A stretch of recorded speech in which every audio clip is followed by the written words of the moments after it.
নমস্কার বন্ধুরা, আমি পিয়াঙ্কা কিচেনে আপনাদের স্বাগত। তো আজকে একটা দারুণ সুস্বাদু আর ততটাই হেলদি চিকেন কাটলেটের রেসিপি নিয়ে চলে এসেছি।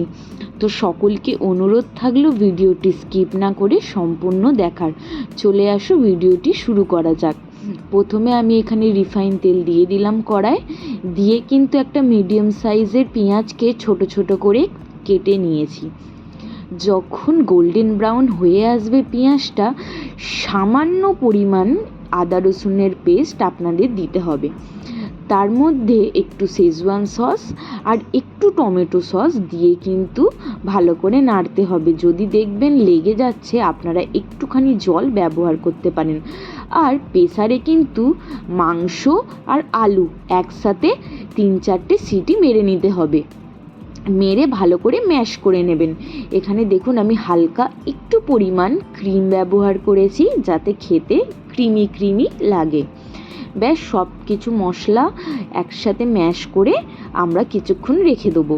যতক্ষণ মশলাটা একটু ঠান্ডা হচ্ছে, তার অন্য পাশে আমরা একটা বাটিতে ডিমটাকে ভালো করে ফেটিয়ে, একটু নুন দিয়ে ভালো করে ফেটিয়ে রেখে দেবো।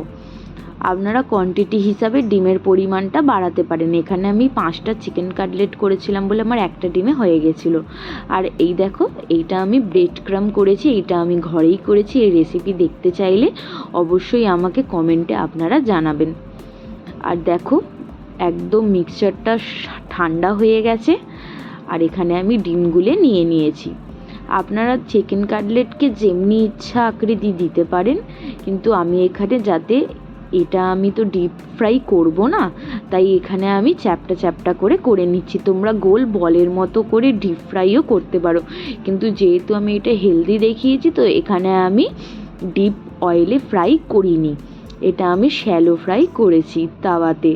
দেখো, আমি যা হোক করে একটা গোল আকৃতি দিয়ে দিয়েছি চ্যাপ্টা করে। এবার আমরা ভালো করে ডিমে কোট করে নেবো। এই মিক্সচারটা কিন্তু অনেকটাই নরম থাকবে, দেখো পুরো হাতে ধরা যাচ্ছে না। ব্রেড ক্রাম দিলে একটু শক্ত হবে। আর মনে রাখবে, তোমাদের কিন্তু এই ব্রেড ক্রামের কোটটা করার পর 30 মিনিট বা 1 ঘন্টার জন্য ফ্রিজে সেট হতে দিতে হবে, নাহলে মিক্সচারটা এতটাই নরম যে ভাজতেই ভেঙে যাবে। যদি না ফ্রিজে তোমরা সেট করতে দাও, একদমই ভেঙে যাবে। দেখো, এখানে একদম ভেঙে যাচ্ছে। তো তোমাদেরকে ফ্রিজে এইটাকে সেট করতে দিতেই হবে। তো তোমরা 1 ঘন্টা বা 30 মিনিট ফ্রিজে রেখে দেবে, যাতে একদম এইগুলো সেট হয়ে যায়। আমি 30 মিনিটের মতো প্রায় রেখেছিলাম। দেখো, এখানে ভালো করে দেখতেই পাচ্ছ, একদম ভালো হয়ে গেছে, একদম ভাঙছে না। আমি যেহেতু বললাম এটা আমি শ্যালো ফ্রাই করেছি, তাই তাওয়াতে সামান্য পরিমাণ তেল দিয়ে একের পর এক কাটলেটগুলো বসিয়ে দিয়েছি। তো বন্ধুরা, আমার এই রেসিপিটি তোমাদের কেমন লেগেছে অবশ্যই কিন্তু আমাকে কমেন্টে জানাবে। ভালো লাগলে অবশ্যই চ্যানেলটা সাবস্ক্রাইব করে পাশে থাকবে।